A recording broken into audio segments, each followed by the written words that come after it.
തേക്കിൻ്റെ നാട്ടിൽ നിന്നും പുതിയൊരു വീഡിയോയുമായി കനോലി വുഡ് ഫർണിച്ചർ. ഇന്ന് നമ്മൾ കണ്ണൂരുള്ള സാബിർക്കാക്ക് വേണ്ടി തയ്യാറാക്കിയിട്ടുള്ള ഒരു അടിപൊളി അലമാരയാണ് പരിചയപ്പെടുത്തുന്നത്.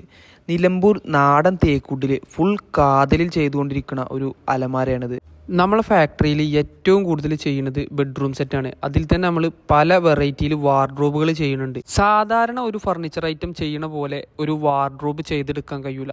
വാർഡ്രോബ് ചെയ്യുന്ന സമയത്ത് അത്രത്തോളം ശ്രദ്ധിച്ച് ക്വാളിറ്റി കീപ്പ് ചെയ്ത് മാത്രമേ ചെയ്യാൻ കഴിയുള്ളൂ. ഇല്ല എന്നുണ്ടെങ്കിൽ പെട്ടെന്ന് കംപ്ലൈൻറ്റ് വരുന്ന ഒരു പ്രൊഡക്റ്റും കൂടിയാണ് വാർഡ്രോബ്. പക്ഷേ നമ്മളെ കമ്പനിയിൽ ഏറ്റവും കൂടുതൽ മാനുഫാക്ചർ ചെയ്യുന്ന ഒരു പ്രൊഡക്റ്റാണ് വാർഡ്രോബ്. പല തരത്തിൽ പല രീതിയിലുള്ള വാർഡ്രോബുകൾ നമ്മൾ കസ്റ്റമൈസ് ചെയ്യുന്നുണ്ട്. നമ്മളെ ക്വാളിറ്റി കീപ്പ് ചെയ്യണത് കൊണ്ട് നമുക്ക് ഇതുവരെ ഒരു കംപ്ലൈൻറ്റോ കാര്യങ്ങളോ വന്നിട്ടില്ല. അപ്പോൾ അതുകൊണ്ട് തന്നെ ക്വാളിറ്റി ഉള്ള ഫർണിച്ചറുകൾ നോക്കുന്ന ആളുകൾ ഉണ്ടെന്നുണ്ടെങ്കിൽ കനോലി വുഡ് ഫർണിച്ചറുമായിട്ട് ബന്ധപ്പെട്ട് കഴിഞ്ഞാൽ ഏറ്റവും നല്ല ക്വാളിറ്റിയിൽ കസ്റ്റമർക്ക് ഇഷ്ടപ്പെട്ട രീതിയിൽ നമ്മൾ പ്രൊഡക്റ്റ് ചെയ്തു കൊടുക്കും. കസ്റ്റമൈസ്ഡ് ആയിട്ട് നമ്മൾ ഏതൊരു പ്രൊഡക്റ്റും ചെയ്തു കൊടുക്കും. അപ്പോൾ ആവശ്യക്കാരുണ്ടെന്നുണ്ടെങ്കിൽ നമ്മളുമായിട്ട് കോൺടാക്ട് ചെയ്താൽ സാധനം നമ്മൾ വൃത്തിക്ക് ചെയ്തിട്ട് എവിടെയാണെന്നുണ്ടെങ്കിലും ഡെലിവറി ചെയ്തു തരും.